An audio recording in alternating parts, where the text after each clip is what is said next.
and to demand stern action to punish the guilty troops. After the operation, I was called to see Ben-Gurion. It was the first time I'd met him. Aaron, what I think about him, he's a nice boy. He's a good soldier.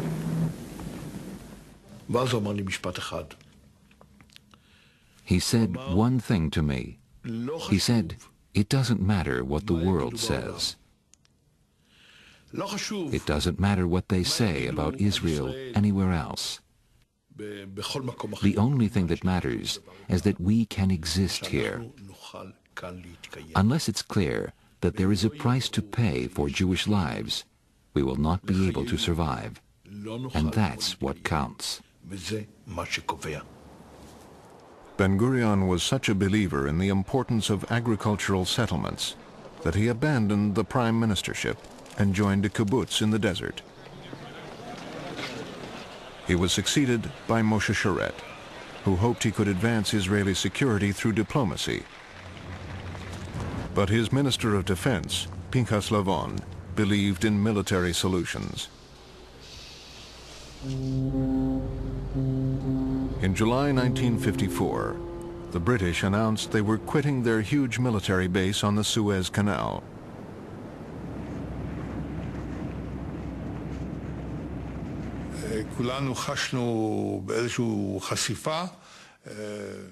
We feared we would be exposed to an attack from Egypt. The fact that the British Army was there served as a buffer. It reduced the chance of an Egyptian attack. On his own, Lavon ordered plans for destabilizing Egypt and frightening the British into remaining. Lavon summoned the director of military intelligence to his home in Tel Aviv.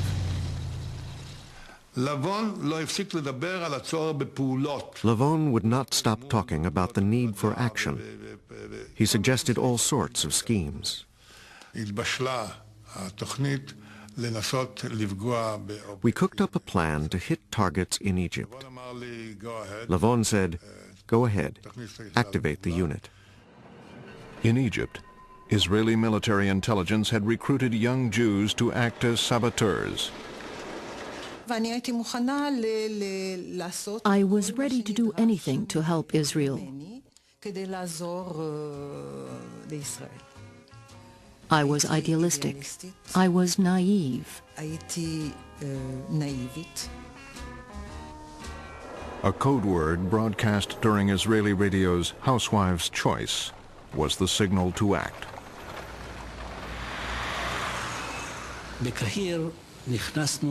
In Cairo, I went to one cinema, my friend went to another. I put the bomb under an empty seat.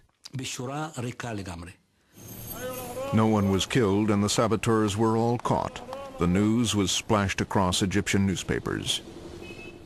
So I went to Sharett and said, "Look, this is the communique from Cairo.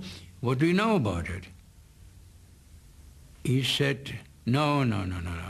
This is not authentic. It can't be, because how can such a thing happen? The Prime Minister, doesn't know about it. After he learned of Lavon's role, Sharett's first priority was to save the lives of the young Jews.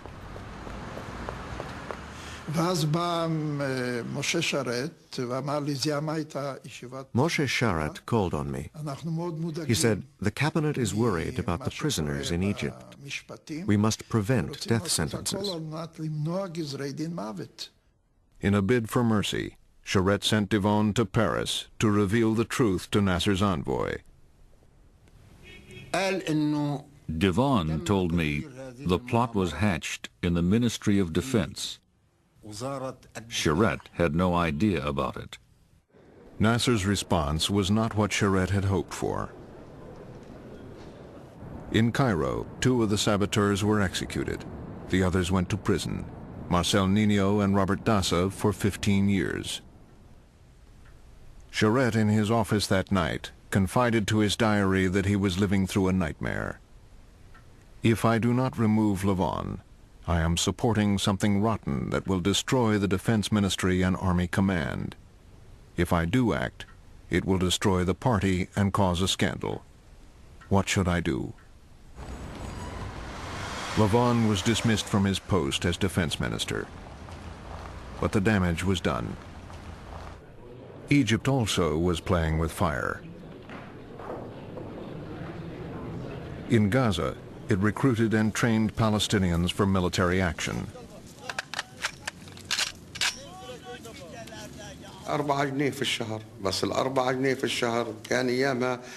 They paid £4 a month.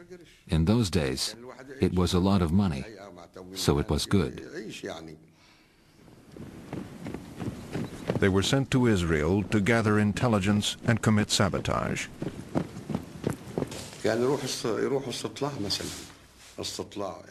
They would see if an airport was built and come back and report.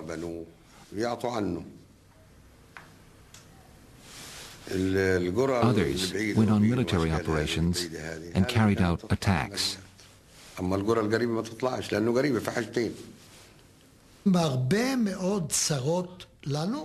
These infiltrators, the Fedayeen, were a tremendous security problem, not only for the settlers on the borders, but also in the center of the country. They were attacking places 5 kilometers from Tel Aviv.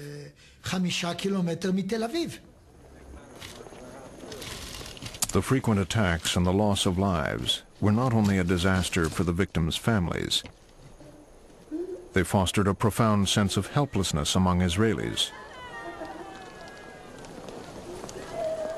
The government seemed unable to protect its own people.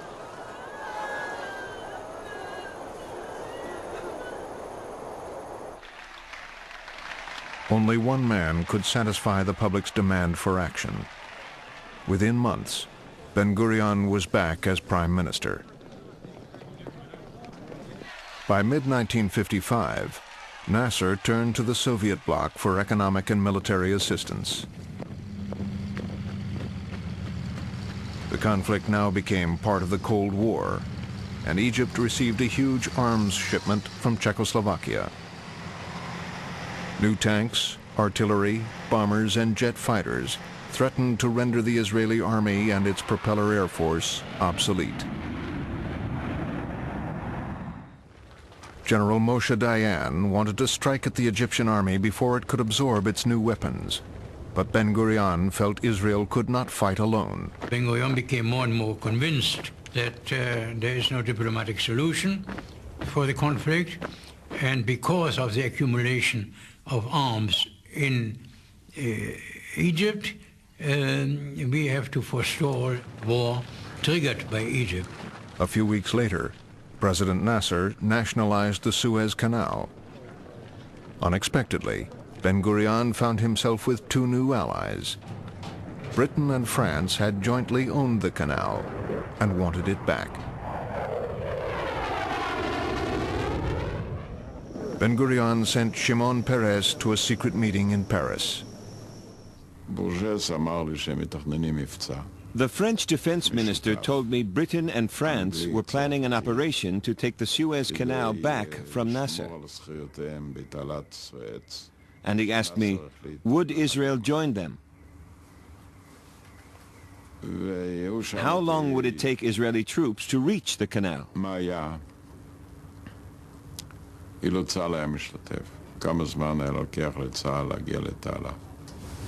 Ben-Gurion waited anxiously for the return of his emissary. Ben-Gurion asked me, well, what did the French say? So I began to tell him about their plan. He interrupted and said, okay, this changes everything. We'll go with them. Israel invaded Egypt, secretly supported by Britain and France.